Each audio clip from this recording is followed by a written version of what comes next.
পানি তিনি দেখতে পাচ্ছেন, আমাদের হৃদয়ের কান্না তিনি শুনতে পাচ্ছেন। সুতরাং আমরা মনে করি আপনারা মেহরবানি করে ধৈর্য ধরবেন। ওনার পরিবারের হৃদয় ভাঙার সদস্যগুলো এখানে অপেক্ষা করছেন, ওনার ভাইয়েরা অপেক্ষা করছেন, ওনার পরিবারের গুরুত্বপূর্ণ সদস্যবৃন্দ অপেক্ষা করছেন।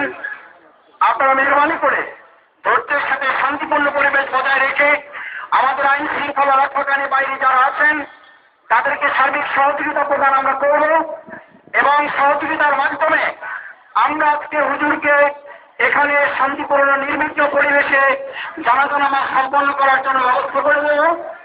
ওনার ছেলের বড় ধনকে উনি একটু দেখবেন। আমরা প্রশাসনকে অনুরোধ করব, আমরা ওনাকে কোনোভাবেই বিরক্ত করব না, ওনার কাছে আমরা যাব না।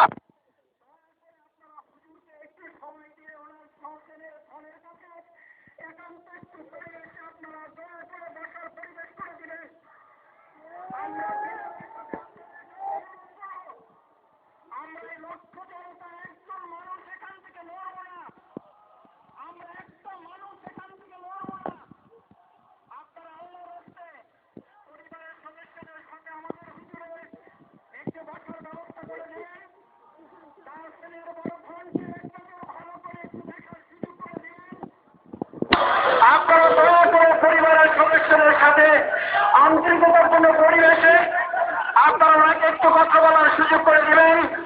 আমরা লক্ষ জনতা হুজুরের কাছে কিচ্ছু চাই না, আমরা শুধু পরিবারের সদস্যদের কাছে উনি যদি একটু সময় দিতে পারেন সেই জন্য আইন শৃঙ্খলা রক্ষাকারী বাহিনীর কাছে আমাদের বিনীত অনুরোধ থাকবে। এই লক্ষ জনতা আপনাদেরকে সহযোগিতা করছে, আপনারা সহযোগিতা করুন। হুজুরকে 1 মিনিট আমাদের সামনে সালাম বিনিময় করার সুযোগ করে দিন। আমরা হুজুরকে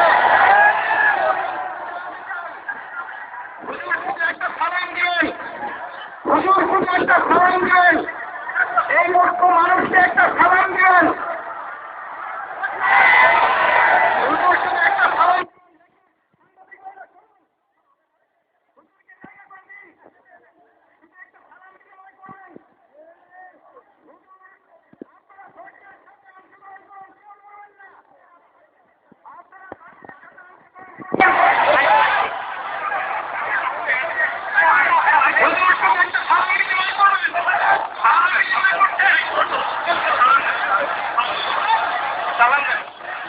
আসসালামু আলাইকুম।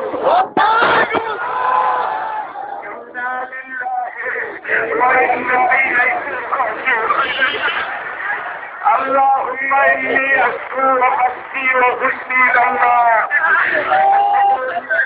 الشكر الجميل والله المستعان على ما تصفون। আমাকে কথা বলতে দেন, আমাকে কথা বলতে দেন, আমাকে কথা বলতে দেন। আমার বাপের চাইতে এর থেকে বড় কথা আর কিছু নাই। সন্তানের লাশ ঘাড়ে সন্তানের লাশ ঘাড়ে করার চাইতে বড় কথা বাপের জন্য আর কিছু নাই। আল্লাহ আমার কলিজার টুকরা সন্তান সারা বাংলাদেশের বাইরে কোরআনের তাফসীর করত। আল্লাহ তুমি তাকে জান্নাতুল ফেরদাউস মাত্র কয়েক মাস আগে আমার মায়ের জানাজা পড়াই গেল। আমার কিছু সময় দিল না। আমি আমার মহিলাদেরকে আমার মা মারা গেলেন, আমার ভাইকে সান্ত্বনা দেব, আমাকে সময় দেওয়া হলো না। আমার কলেজের টুকরা বুলবুল রফিক বিন সাইদি গতকাল চলে গেছে। আমি জানতে পারলাম আজকে আসরে যাবে সময়।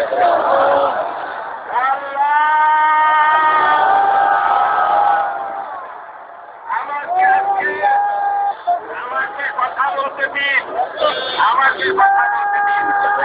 আমি আজকে 50 বছর কোরআনের তাফসীর করেছি সারা বাংলাদেশে, সারা পৃথিবীতে।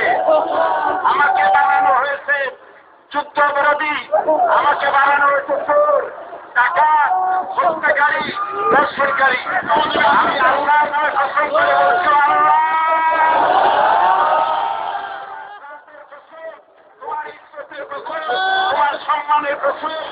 1971 সালে এক ফোঁটা পানি বা কাদা আমার গায়ে লাগে নাই, লাগে নাই, লাগে নাই। আমার শুধু কাজ ছিল কোরআনের প্রচার করা। নাস্তিকবাদীরা সহ্য করতে পারে নাই, রাজনীতিরা বরদাস্ত করতে পারে নাই, যার জন্য আমাকে বন্দী করে রেখেছে। আমি শাহাদাতের তামান্না করি, আমি শহীদ হতে চাই, চোর ডাকাত ইত্যাদির বদনাম নিয়ে উঠতে চাই না।